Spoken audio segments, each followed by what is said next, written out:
Aravan tax நேயர்களுக்கு அன்பான வணக்கங்கள். சினிமாவில் ஒரு 10 பக்க டைலாக கொடுத்து மனப்பாடம் பண்ணி பேசுங்க அப்படின்னா கூட பேசக்கூடிய பல நடிகர்கள் இருக்காங்க. அதே மாதிரி சினிமாவில் இருந்து அரசியலுக்கு டயலாக் பேப்பரை கொடுத்து அதை மனப்பாடம் பண்ணி பேசுற ஒரு அரசியல் கட்சி தலைவரை நீங்க பார்த்துருக்கீங்களா? இந்த வீடியோல நீங்க பார்ப்பீங்க. ஆல்ரெடி பார்த்துருப்பீங்க, இருந்தாலும் இந்த வீடியோல பார்ப்பீங்க. வேற யாரு, நம்ம தளபதி விஜய் அவர்கள் தான். தமிழக வெற்றி கழகத்தினுடைய தலைவர் திரு விஜய் அவர்களை பத்தி தான் நம்ம பேசிக்கிட்டு இருக்கோம். விஜய் அவர்கள் தன்னுடைய கெரியரினுடைய உச்சத்தை விட்டுட்டு அரசியலுக்கு வரேன், தமிழ்நாட்டு அரசியலுக்கு வரேன். எதுக்கு வரீங்க அப்படின்னு கேட்டா, இத்தனை ஆண்டா என்ன வாழ வச்ச தமிழ் மக்களுக்கு நான் நல்லது செய்யணும்னு நினைக்கிறேன், கைமாறு செய்யணும்னு நினைக்கிறேன், அதனால நான் அரசியலுக்கு வரேன் அப்படின்னார். சரி, நல்ல விஷயம்.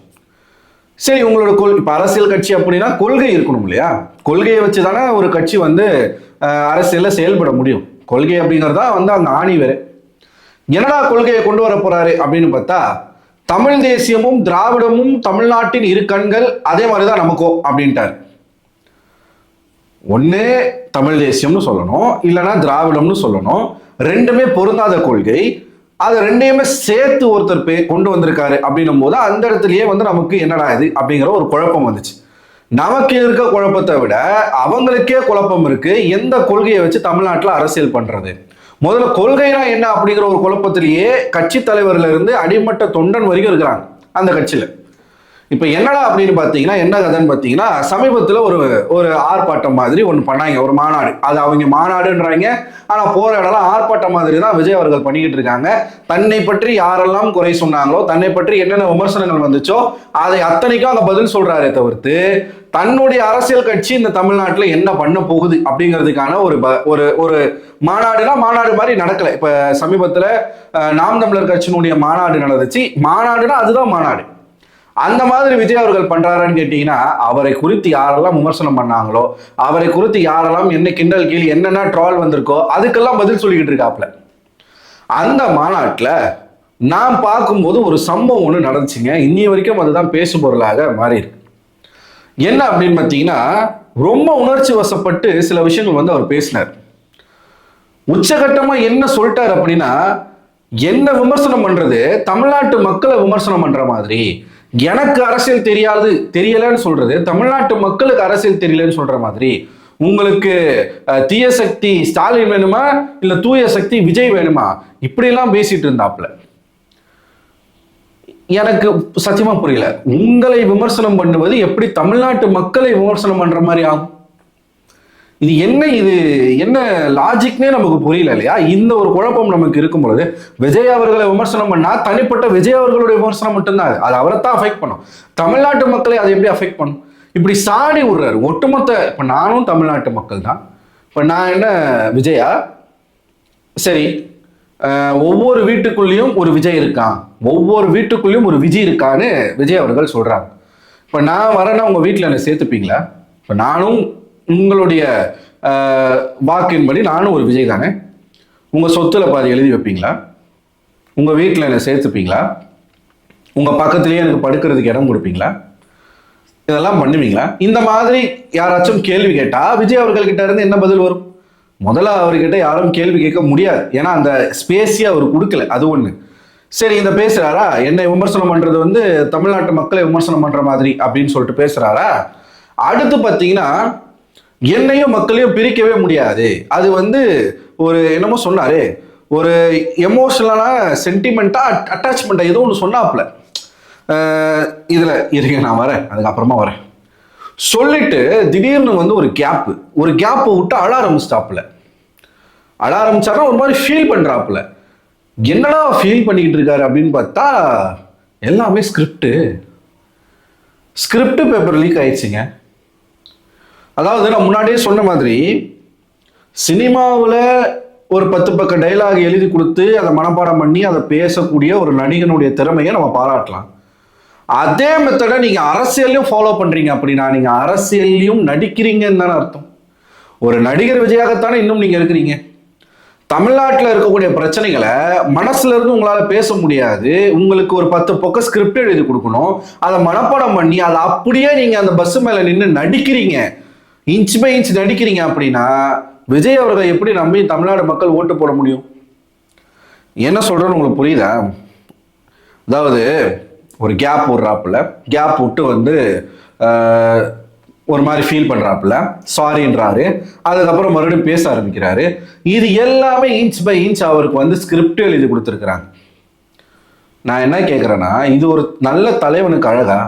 ஸ்கிரிப்ட் பேப்பர் நான் படிக்கட்டுமா? உங்களுக்கு நான் வந்து வீடியோவில் காட்டுறேன். ஒரு பேஜ் 17 பேஜ் நம்பர் வரைக்கும் எழுதியிருக்காங்க.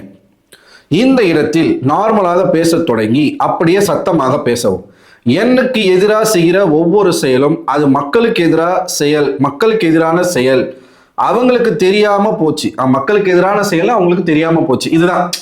என்ன ஏதாச்சும் சொன்னீங்கன்னா அது தமிழ்நாட்டு மக்களை சொல்ற மாதிரி ஒன்று சொன்னார்ல, அது இந்த லைன்ல வர்றது தான்.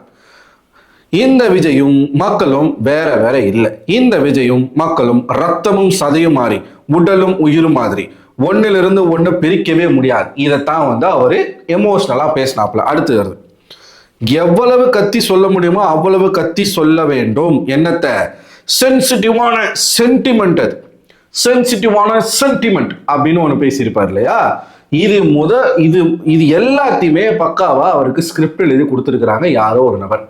எனக்கு தெரிஞ்சு ஆதவர்ஜனமா இருக்கணும், இல்லைன்னா கூட இருக்கக்கூடிய இன்னொரு நபர் இருக்கிறவரா இருக்கணும். நோட்டு, மறுபடியும் ஃபுல்லா நோட்டு.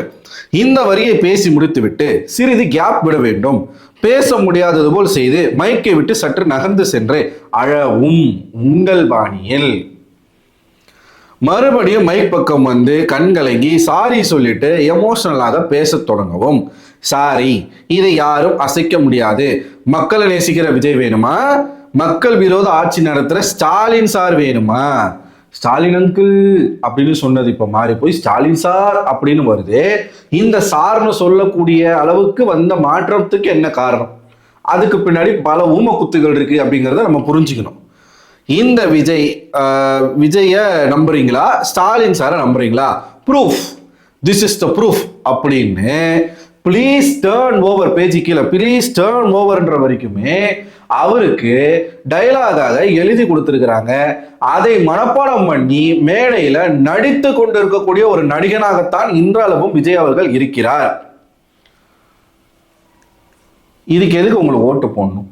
நீங்க அரசியலுக்கு வந்து என்னத்தை கலட்ட போறீங்க அப்படிங்கிற ஒரு கேள்வி இருக்குல்ல. அப்ப ஒரு டயலாகே உங்களுக்கு வந்து ஒருத்தன் எழுதி கொடுத்து தான் நீங்க பேசணும். உங்களுக்கு தமிழ்நாட்டில் இருக்கக்கூடிய பிரச்சனைகள் என்ன, யார் யார் என்னென்ன பண்றாங்க, ஒரு மக்களுக்கு தேவையான அடிப்படை வசதிகளை எப்படி நிறைவேற்றுவது, உங்க கட்சியினுடைய கொள்கை என்ன, இது எதுவுமே, அதாவது மக்களின் வலி உணர்ந்தவனால் மட்டுமே மக்கள் வலியை பேச முடியும். எந்தவித ப்ராம்ப்டும் இல்லாம. சீரியல்ல தான் ப்ராம்ப்ட் கொடுப்பாங்க, சரிங்களா? ஆர்டிஸ்ட் வந்து பேசிட்டே இருக்கும்போது பின்னாடி இருந்து பேசுவாங்க, டயலாக் பேசுவாங்க, அதை அப்படியே பிடிச்சி பேசுவாங்க. விட்டா அரசியல் அந்த மாதிரி போயிடும் போல.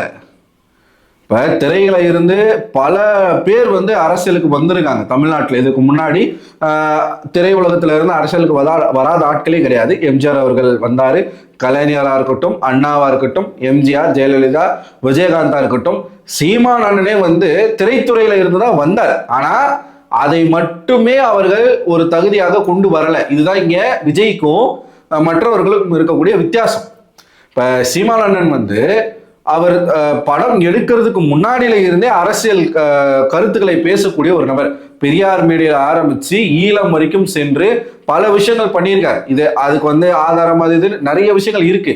அவரை கடந்து நீங்க எம்ஜிஆர் எடுத்துக்கோங்க, ஜெயலலிதா அவர்கள் எடுத்துக்கோங்க, இவர் நம்ம விஜயகாந்த் அவர்கள் எடுத்துக்கோங்க, வெறும் அரசியலை மட்டும் வெறும் சினிமாவை மட்டுமே வைத்துக்கொண்டு அதை மட்டுமே ஒரு தகுதியா வைத்துக்கொண்டு அரசியலுக்கு அவங்க வரல. உதயநிதிக்கு அதுல மாற்று கருத்து இருக்கு. ஆனா விஜய் அவர்கள் முழுக்க முழுக்க சினிமாவை மட்டுமே ஒரு சோர்ஸா வச்சுக்கிட்டு எந்த வித தகுதியும் இல்லாம அரசியலுக்கு வந்திருக்காரு.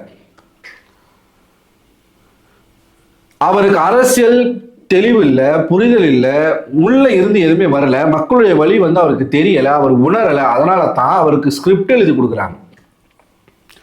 யோசிச்சு பாருங்களேன், நாளைக்கு விஜய் அவர்கள் வந்து தமிழ்நாட்டில் ஜெயிச்சு முதலமைச்சராகவே ஆயிட்டார்.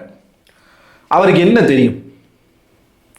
காவேரி பிரச்சனையை எப்படி தீர்க்கணும் தெரியுமா? நீட்டை எப்படி தமிழ்நாட்டில இருந்து ஒழிக்கணும் தெரியுமா? ஸ்டெர்லைட்டு இப்போ வந்து எடுத்துட்டாங்க. இன்னும் தமிழ்நாட்டில் இந்த ஓஎன்ஜிசியாக இருக்கட்டும், கீழே ஈத்தேன் மீத்தேன்ல இருந்து பல விஷயங்கள் பண்றாங்க. பாரத் மாலா, சாகர் மாலா இப்படி போன்ற பல திட்டங்கள் இருக்கு. வட சென்னையில பல பிரச்சனைகள் இருக்கு. இப்படி ஒவ்வொரு கிராமங்கள்ல விவசாயத்துல பல பிரச்சனைகள் இருக்கு. இதையெல்லாம் விஜய் அவர்கள் எப்படி தீர்ப்பாரு? அவருக்கு தெரியுமா? முதல்ல அந்த பிரச்சனைகள்லாம் இருக்குன்றது அவருக்கு தெரியுமா? தெரிஞ்சா இப்படி ஸ்கிரிப்ட் எழுதி கொடுத்து பேச வேண்டிய நிலைமையில அவர் இருப்பாரா? இந்த ஸ்கிரிப்ட் எனக்கு என்ன புரியல அப்படின்னா, தமிழ்நாட்டு மக்கள்ல இவ்வளவு தற்கூரியான ஒரு கூட்டம் இருக்குமா அப்படிங்கிறது எனக்கு புரியல. இந்த ஸ்கிரிப்ட் லீக் ஆகுது. பல பேர் இதை பத்தி பேசுறாங்க. இது தெரிந்தும் விஜய் பின்னாடி ஒரு கூட்டம் சுத்துது அப்படின்னா நீங்க எல்லாம் என்ன மனப்பான்மையில இருக்கிறீங்க? விஜய் அவர்களை நடிகரா மட்டுமே நீங்க பாக்குறீங்களா, இல்ல அவர் வந்து ஒரு அரசியல் கட்சி தலைவரா நீங்க ஏத்துக்கிட்டீங்களா? நடிகரா மட்டுமே பாக்குறவனுக்கு தான் விஜயனுடைய எந்த குறையாவே தெரியாது. அவரை ரசிக்கிற ஒரு கூட்டமா மட்டும்தான் நம்ம இருக்கிறோமா? அவரை தலைவரா நீங்க ஏத்துக்கிறீங்க அப்படின்னா அந்த தலைவர் எப்படி இருக்கணும்? ஒரு கட்சியினுடைய தலைவர் முதலமைச்சர் வேட்பாளராக ஒருத்தர் இருக்க போறாரு அப்படின்னா அவர் எப்படிங்க அப்டேட்டா இருக்கணும்? தமிழ்நாட்டு பிரச்சனைகள் எல்லாமே ஃபிங்கர் டிப்ஸ்ல அவர் வச்சிருக்கணுங்க. உள்ள இருந்து உளமாற பேசணுங்க, மக்கள் பிரச்சனையை பேசணுங்க. ஒவ்வொரு ஊர்களையும் நீங்க போறீங்கன்னா பேசணுங்க. கரூர் சம்பவத்துல அவர் என்ன சொல்றாரு? கரூர் சம்பவத்துல என்ன நீங்க வந்து குற்றவாளியா மாத்திருக்க மாட்டீங்கன்னு முதலமைச்சர் ஸ்டாலின் அவர்களை சொல்றாரு. இன்னமும் கூட கரூர்ல நடந்த அந்த துயர சம்பவத்துக்கு ஒரு ரெஸ்பான்சிபிலிட்டி எடுத்துக்காத ஒரு கோழையாகத்தான் விஜய் அவர்கள் இருக்கார்.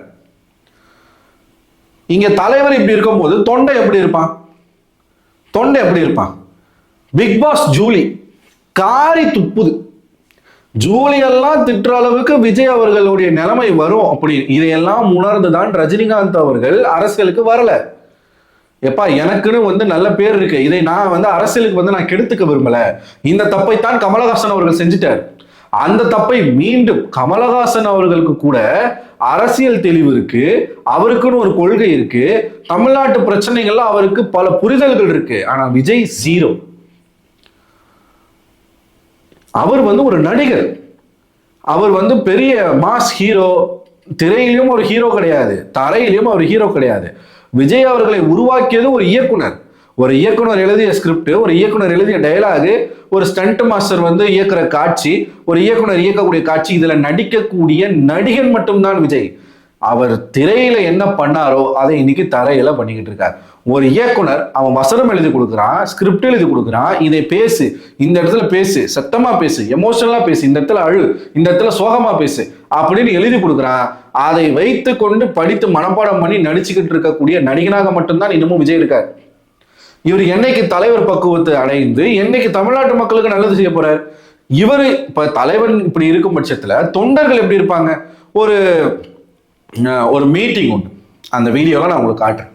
அந்த மீட்டிங்ல 4 கட்சியினுடைய பொறுப்பாளர்கள் இருக்காங்க. ஒன்று தாவேகா பொறுப்பாளர், நாம் தமிழர் கட்சி பொறுப்பாளர், அதிமுக பொறுப்பாளர், இன்னொன்று திமுக பொறுப்பாளர். ஒரு தனியார் தொலைக்காட்சியில ஒரு விவாதம் நிகழ்ச்சி மக்கள் மத்தியில நடக்குது. அதுல அந்த நெறியாளர் வந்து தாவேகா தொண்டன் கிட்ட கேட்கிறாப்புல, இந்த தொகுதியை மேம்படுத்துறதுக்கு உங்ககிட்ட என்ன திட்டம் இருக்குன்னா முழிக்கிறான். ஒண்ணுமே அவனுக்கு தெரியல. எப்படி தெரியும்? தலைவனுக்கு நாலேஜ் இருந்தா தானே தொண்டனுக்கு நாலேஜ் இருக்கும். தலைவனே அரசியல் படுத்தப்படாத ஒருத்தர் என்னைக்கு தன்னோட தொண்டர்களை வந்து அரசியல் படுத்த போறாரு? அப்ப அவன் தொண்டன் பூரா எப்படி இருப்பான்? கழுஷடியா தான் இருப்பான், ஆபாசமா பேசக்கூடிய ஆட்களா தான் இருப்பான், தருதலையா தான் இருப்பான், தற்கூரியா தான் இருப்பான், மனக்குதிகளா தான் இருப்பான். ஏன் சொல்றேன் அப்படின்னா, ஜூலி இருக்காங்க இல்லையா, பிக் பாஸ் ஜூலி, ஒரு கதையை வேற சொல்லி அந்த கதையை வச்சு 50 பேரும் அடி நடிச்சுக்கிட்டு இருக்காங்க. ஜல்லிக்கட்டு காளைய அடக்கிறதுக்கு யாராலையும் முடியலையாமா. ஒரு சின்ன பையன் போய், அதை இவர் தானா சின்ன பையன், புல்லுக்கட்டை கொடுத்து அடக்கிட்டானாமா.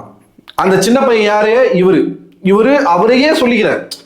அதாவது கோபால் வந்து ரொம்ப நல்லவனா, யார் சொன்னா? கோபாலே சொன்னான் அப்படின்ற மாதிரி. இவரு அந்த அவ்வளோ தைரியசாலியா ஜல்லிக்கட்டு காளைய புல்லுக்கட்டு கொடுத்து அடக்கினார். இந்த நம்ம கரகாட்டக்காரன் படத்துல, அந்த படம் தான் நினைக்கிறேன், அந்த படமா எந்த படமும் தெரியல, நம்ம ராமராஜ் அவர்கள் வந்து பாட்டு பாடியே வந்து பால் கறப்பாப்புல, பாட்டு பாடியே ஒரு படத்துல வந்து மாட்டை அடக்குவாங்க. அந்த மாதிரி விஜய் அவர்கள் புல்லுக்கட்டு கொடுத்து மாட்டை அடக்குறாராம். இப்போ இது ஒரு கதை. இந்த கதையை சொல்லி ஜூலி இருக்காங்க இல்லையா, பிக் பாஸ் ஜூலி, செருப்பால் அடிக்காத குறையா முதல்ல ஒரு வீடியோ போட்டிருந்தாங்க. அந்த வீடியோவை நீங்க பார்த்துருப்பீங்க. என்ன சொல்லியிருந்தாங்கன்னா, நாங்கெல்லாம் கஷ்டப்பட்டு ஜல்லிக்கட்டுக்கு போராடி நாங்கள் வந்து அந்த தடையை நீக்கி வச்சிருந்தோம். நீங்க பாட்டு உங்களோட தொண்டர்கள் வந்து உங்க தொண்டர்களுக்கு ஒண்ணுமே தெரியாது, அவனுங்கெல்லாம் வந்து வடிகட்டிய தற்கூறிக. நீங்க பாட்டு ஜல்லிக்கட்டு காலையை போய் புல்லுக்கட்டு கொடுத்து அடக்கலான்னு சொல்லிவிட்டு இந்த எல்லாம் வந்து மைனர் பசங்க. ஜூலி சொல்றது ஹைலைட் தான். உங்க தொண்டன் பூரா மைனர் பசங்க. அவன் பாட்டு போயிட்டு நான் ஜல்லிக்கட்டு காலையை புல்லுக்கட்டு கொடுத்து அடக்கிறேன்னு சொல்லி மாட்டுக்கிட்ட குத்துப்பட்டு 50 சாவு வந்து 500 சாவா மாறிட போகுது, வேண்டாம் இந்த மாதிரிலாம் பேசாதீங்கண்ணே அப்படின்னு வந்து ஒரு வீடியோ போட்டிருந்தாங்க. இப்பதான் ஜூலிக்கு கல்யாணம் ஆயிருக்குது வேற. அந்த வீடியோ கீழே இந்த சாம்பிஸ் கூட்டம் போய் ஜூலியை கடிச்சு வைக்க மறுபடியும் ஒரு வீடியோ போட்டிருக்காங்க. நேத்து ஒரு பொண்ணுகிட்ட எத்தனை வாட்டி செருப்பால அடி வாங்குவார். இவனுங்க நம்மளை ஆபாசமா பேசுறோம் அப்படின்னு சொல்லிட்டு நம்மளை பேசி கடைசியில யாரை கோத்து விட்டு போயிடுறாங்கன்னா விஜயை கோத்து விட்டு போயிடுறானுங்க. கடைசியில் அடி வாங்குறது எல்லாம் விஜய் தான். இன்னைக்கு நேற்றுக்கு ஒரு வீடியோ, அந்த வீடியோல வந்து என்ன போட்டிருக்காங்க, சேம் விஜய் வந்து கரூர் சம்பவத்துக்கு பிறகு 4 நாள் கழிச்சு ஒரு வீடியோ போட்டார் இல்லையா, சிஎம் சார் உங்களுக்கு என்ன பழி வாங்கணும் அப்படின்னா நான் ஒன்று வீட்டில் இருப்பேன் இல்லைன்னா ஆஃபீஸில் இருப்பேன், என்ன பழி வாங்குங்க, என் கட்சிக்காரங்களை விட்டுருங்க அப்படின்னு. அதாவது இந்த வடிவேல் ஒரு படத்தில் ஒரு வட்டிக்காரர்கிட்ட போய் பேசுவார், நீ என்ன பண்ணுவன்னு எனக்கு தெரியும், உன் கழுத்தை கர கர கர கரன் அறுத்து கடல்ல தூக்கி போட்டுருவ என் தெய்வமே என் கடவுளே அப்படின்னு வரல. அந்த மாதிரி ஒரு வீடியோ போட்டு அதை அப்படியே இமிட்டேட் பண்ணி ஜூலி போட்டிருக்காங்க.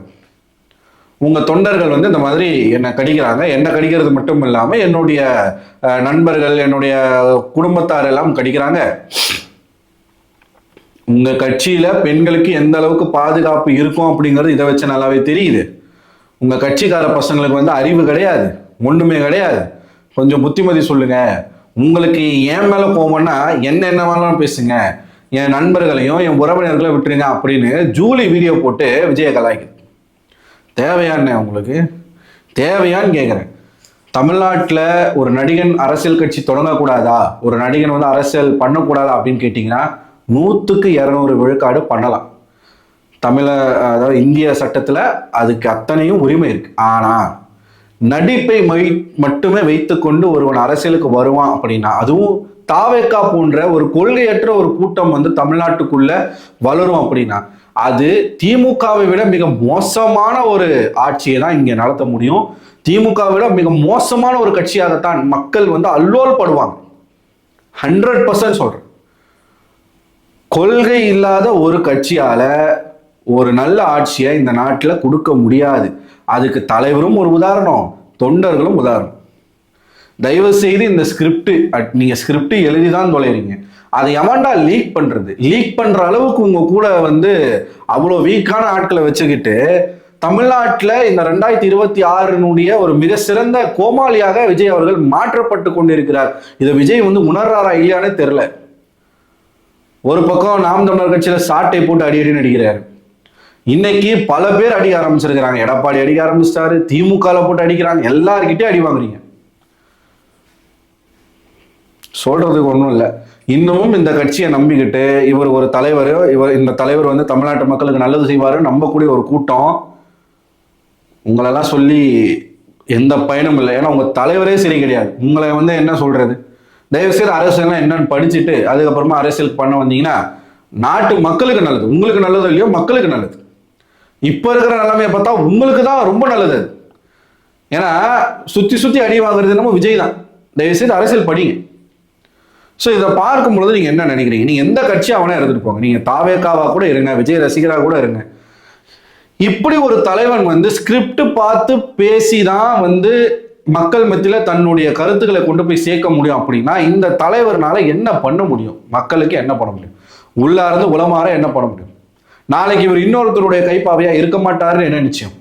தன்னுடைய ஜனநாயகன் படம் வந்து ரிலீஸ் ஆகல அப்படிங்கிற ஒரே காரணத்துக்காக பிஜேபி விமர்சனம் பண்றதை விட்ட விஜய் அவர்கள் நாளைக்கு ஆட்சி அமைத்த பிறகு சேம் இதே மாதிரி வந்து ஊழல் பட்டியல அது இது நிறைய அவர் மேல இருக்கு, அந்த இடங்கள்ல எல்லாம் கை வைப்பாங்க அப்படின்னு சொல்லிட்டு இதே மாதிரி பிஜேபிக்கு அஞ்சு அவர் நடந்துகிட்டா என்ன பண்ணுவீங்க? ஆனா சும்மா சொல்லக்கூடாதுங்க. இது வரைக்கும் தமிழ்நாட்டில் இல்லை, இந்தியாவில் இல்லை, உலகத்திலேயே எந்த கட்சி தலைவரும் கொடுக்காத ஒரு வாக்குறுதியை விஜய் கொடுத்திருக்கிறார். சீமானன் என்னங்க பெரிய சீமானன், எல்லாருக்கும் வேலை வாய்ப்பு தரேன்றாரு, விவசாயத்தை அரசு பணியா மாத்துவேன்றாரு, அடிப்படை தேவையாக இருக்கக்கூடிய உண்ண உணவு, தூய குடிநீர், வேலைக்கு நல்ல தரமான கல்வி, தரமான மருத்துவம், ₹1 மருத்துவத்திலிருந்து ₹1,00,00,000 மருத்துவம் வரைக்கும் இலவசமா கொடுப்பேன்றாரு. ஆரம்ப கல்வி முதல் ஆராய்ச்சி கல்வி வரை இலவசமா கொடுப்பேன்றாரு. படிச்சவன் படிக்காதவன் அனைவருக்கும் வேலை, இனி படிக்காதவனே இல்லை என்பதே அடுத்த வேலை அப்படின்னு சொல்றாரு. விவசாயத்துல இருந்து மீன்பிடி தொழில இருந்து எல்லாமே அரசு பணியாக மாற்றப்படும்னு சொல்றாரு. இதெல்லாம் என்னங்க தேர்தல் வாக்குறுதி? ஸ்டாலின் 5,000 ரூபாய் கொடுத்தது, இதெல்லாம் ஒரு வாக்குறுதியா? நீங்க டிவி கொடுக்கறது, மிக்சி கொடுக்கறது, கிரைண்டர் கொடுக்கறது, இதெல்லாம் ஒரு வாக்குறுதியா? விஜய் சொன்னாரு பாருங்க, அதாங்க வாக்குறுதி. தமிழ்நாடு இந்த வாக்குறுதியை விஜய் மட்டும் ஜெயிச்சு நிறைவேற்றிட்டாருன்னா தமிழ்நாடு ஆஹா ஓஹோன்னு வந்துடும் பார்த்துக்குங்க. அப்படி என்ன வாக்குறுதி கொடுத்தாரு அப்படின்னா, இந்த 2026 விஜய் அவர்கள் ஜெயிச்சு முதலமைச்சர் ஆயிட்டார் அப்படின்னா ஒவ்வொரு கிராமத்துக்கும் கரண்ட் வசதி கொடுக்க போறாரா? இல்லை. ஒவ்வொரு கிராமத்துக்கும் நீர் வசதியை சரி செஞ்சு கொடுக்க போறாரா? இல்லை. ஒவ்வொரு கிராமத்துக்கும் என்ன ஏதாச்சும் ஸ்மார்ட் சிட்டி, இல்லை பள்ளிக்கூடங்கள், இலவச பள்ளிக்கூடங்கள், இலவச கல்லூரிகள், இந்த மாதிரி எதனா பண்ண போறாரா? நீட் தேர்வை ரத்து பண்ண போறாரா? இல்லை தமிழ்நாட்டில் இருக்கக்கூடிய அனைத்து பிரச்சனைகளும் ஒரே கையெழுத்துல தீர்க்க போறாரா? இல்லை பூரண மது விலக்க கொண்டு வர போறாரா? அதெல்லாம் கிடையாது. தமிழ்நாட்டில் இருக்கிற ஒவ்வொரு கிராமத்துக்கும் ஒவ்வொரு ஊருக்கும் இந்த விஜய் நேரில் சொந்தங்களை சந்திக்கிறேன் அப்படின்னு ஒரு வாக்குறுதியை கொடுத்திருக்கிறார். இதல்லவா வாக்குறுதி? இதுக்குத்தானே தமிழ்நாட்டு மக்கள் 60 ஆண்டு 70 ஆண்டுகளாக காத்துக்கிட்டு இருக்காங்க. விஜயினுடைய அந்த பாதம் அந்த பூமியில பட்ட உடனே அங்க இருக்கிற அனைத்து பிரச்சனைகளும் தீந்துரும் இல்லையா? எவ்வளவு பெரிய வாக்குறுதி! இந்த வாக்குறுதியை சொன்ன பிறகு அங்க அந்த கூட்டத்தினுடைய ஆர்ப்பரிப்பும் கைத்தட்டலும் நீங்க பார்க்கணுமே. தற்கூரி அசிங்கமா வருதுங்க எனக்கு வாயில. பேசக்கூடாது, ஊடகத்துல இருக்க நம்ம பேசக்கூடாது. இது ஒரு வாக்குறுதியா? இது ஒரு வாக்குறுதியா? 2026 ஜெயிச்சா விஜய் ஒவ்வொரு ஊருக்கும் போய் அவங்க சொந்தங்களை சந்திக்கிற இது ஒரு யாருங்க விஜய்? யாரு விஜய்? புரியலையே எனக்கு. நீங்க என்னவா உங்களை நினைச்சுக்கிட்டு இருக்கீங்க? என்னமோ பெரிய பரமபிதா மாதிரியும், இல்ல முப்பாட்டன் முருகன் மாதிரியும் நீங்க என்னவா உங்களை நினைச்சுக்கிட்டு இருக்கீங்க? பெரிய நபிகள் நாயகம் இவரு. ஒவ்வொரு ஊருக்கும் போய் மக்களை பார்க்க போறாராம் ஜெயிச்சுட்டு. ஏன் இதுக்காக அரசியல் கட்சியில நிப்பீங்க? இதுவாங்க ஒரு தேர்தல் வாக்குறுதி உங்களுக்கு? அதாவது இன்னைக்கு தமிழ்நாட்டு அரசியல் எப்படி போய்கிட்டு இருக்கு அப்படின்னு பார்த்தீங்கன்னா, ஒவ்வொரு கட்சியும் ஒவ்வொரு கட்சியினுடைய தலைவனும் தேர்தலை ஜெயிக்கிறதுக்காக மக்களை போய் பார்ப்பான். ஒவ்வொரு கிராமத்துக்கும் போய் பேசுவான், ஒவ்வொரு கிராமத்துக்கும் போய் பார்ப்பான். ஆனா இந்த ஆள் இங்க என்ன சொல்றாரு, ஜெயிச்ச பிறகு மக்களை பார்ப்பாராம். இதுக்கு அங்க இருக்கிற அம்புட்டு பேரும் கை தட்டுறானுங்க. இவர்களெல்லாம் நாளைக்கு இந்தியாவை காப்பாற்ற போற எதிர்கால தூண்கள் இல்ல. துப்பதான் தோணுது. ஊழலை ஒழிக்க வர அப்படின்னு சொல்ற விஜய் அவருடைய கட்சியில எவ்வளவு ஊழல் நடக்குது தெரியுமா? அது அடுத்த வீடியோல நம்ம பேசுவோம். இந்த வீடியோ பத்தி உங்களோட கருத்துக்களை மறக்காம கமெண்ட் பாக்ஸ்ல கமெண்ட் பண்ணுங்க. அடுத்த ஒரு வீடியோல சந்திக்கிறேன். அதுவரை உங்களோட விடைபெறுவது நான் அரவிந்தன்.